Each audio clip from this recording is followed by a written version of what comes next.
In this video, we learn about the systemic circulation as well as pulmonary circulation. Most of the student get confused with the systemic circulation कहाँ से start होता है, कहाँ पे end होता है, और pulmonary circulation कहाँ से start होता है, कहाँ पे end होता है, ये बच्चों को पता ही नहीं रहता है. So we learn and clear this concept. What is systemic circulation and what is pulmonary circulation?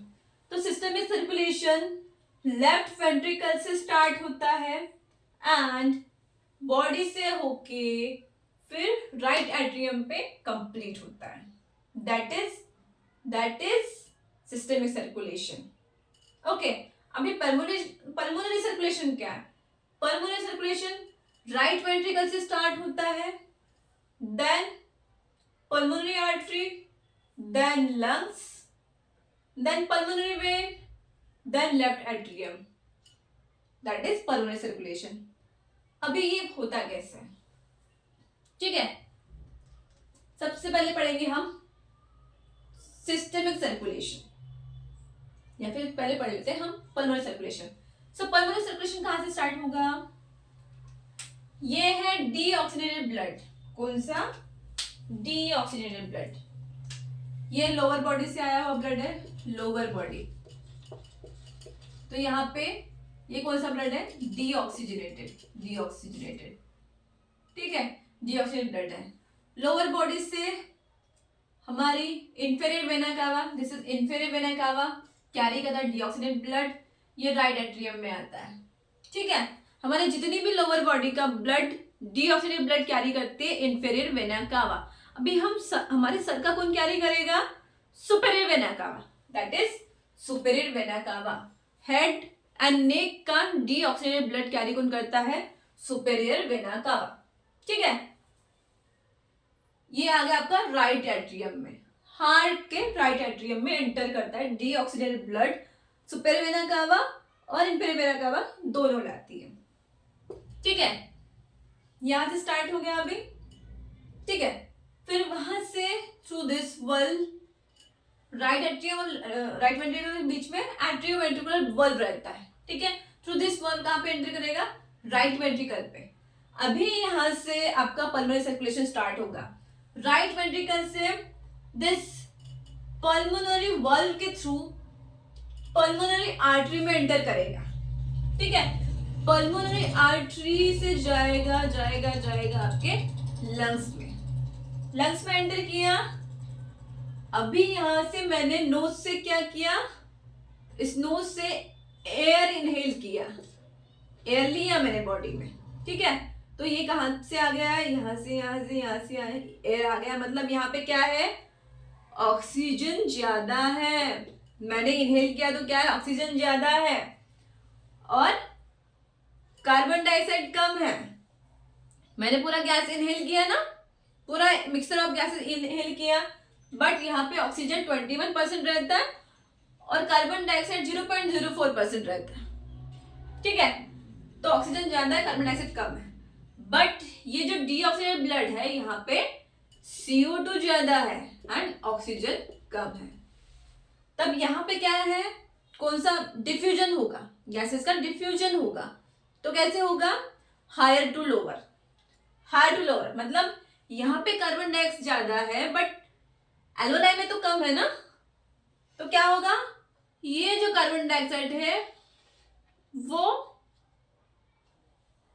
Alveoli में आएगा और फिर एल्वेलाई से हम जब इनहेल एक्सेल करेंगे तब बाहर निकलेगा. बाहर निकला, निकल गया बाहर. बट अभी अब जरूरत क्या है? हमें ऑक्सीजन की जरूरत है. तो क्या होगा? यहाँ पे ज्यादा ऑक्सीजन है, यहाँ पे कम है. तो ये जो हायर टू लोअर वाला सीन है, तो ये ऑक्सीजन आपके एल्वेलाई में जाएगा, गया. एल्वेलाई से कहां पे जाएगा? This pulmonary vein.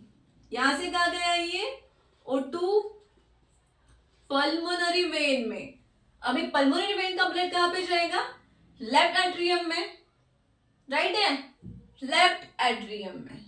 ठीक है, यहां पे एंटर किया. अभी this is end of our pulmonary circulation. यहां तक अपना क्या चला है? Pulmonary circulation. इतना आपको याद होना चाहिए कि पल्मोनरी सर्कुलेशन कैसे होता है, गैसेस का एक्सचेंज कैसे होता है, इतना आपको याद होना ही चाहिए. ठीक है, आफ्टर दैट सिस्टमिक सर्कुलेशन। अभी सिस्टमिक सर्कुलेशन कहाँ से स्टार्ट होगा, कहाँ से स्टार्ट होगा, लेफ्ट वेंट्रिकल से। तो यही ब्लड आपके मिट्रल वाल्व से कहाँ पे आया, लेफ्ट वेंट्रिकल में, ठीक है। मिट्रल लेफ्ट वेंट्रिकल में एंटर किया, ऑक्सीजन स्टिल ज्यादा है ना यहाँ पे, तो ये एंटर किया आपके अरोटा से। यहाँ पे 3 मेजर्स रहते हैं आर्टरी, अरोटा से आपके बॉडी में एंटर किया। बॉडी में कहाँ पे, ऑर्गन में, ऑर्गन में भी कहाँ पे, अपने टिश्यूज में, टिश्यूज भी में कहाँ पे, आपके सेल्स में, सेल्स में एंटर किया। अभी सेल्स में क्या है, सेल्स पे होगा मेटाबॉलिज्म, ठीक है, होगा वहां पे ऑक्सीजन का यूज होगा और बाय प्रोडक्ट क्या बनेगा, कार्बन डाइऑक्साइड बढ़ेगा, एटीपी बनेगा, ठीक है। तो यहाँ पे यूज कर लिया। अभी ऑक्सीजन यूज हो गया तो ऑक्सीजन कैसे होगा, कम होगा बॉडी में, इस ब्लड में ऑक्सीजन कम होगा, कार्बन डाइऑक्साइड बढ़ा रहेगा, ठीक है।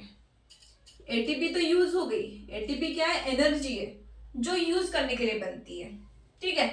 तभी कार्बन डाइऑक्साइड यहाँ पे ज्यादा है, ऑक्सीजन यहाँ पे कम है, तो यही जाएगा किसमें, फिर से आपके राइट एट्रियम में। This is systemic circulation. समझ में आया what is difference between systemic circulation and pulmonary circulation? मैं क्लियर हूं कि आपको समझ में ही आ गया होगा, क्योंकि इतना इजीली समझाने के बाद में, इतना कॉन्सेप्चुअल समझाने के बाद में अगर समझ में नहीं आ रहा है तो आपको फिर रिपीट देखना है। इस सिस्टमिक सर्कुलेशन में या फिर पल्मोनरी सर्कुलेशन में आपको कोई भी डाउट हो, माइनर सा भी डाउट मन में नहीं रखना है, कुछ भी डाउट हो तो कमेंट में पूछो। I am here to clarify your all kind of doubts.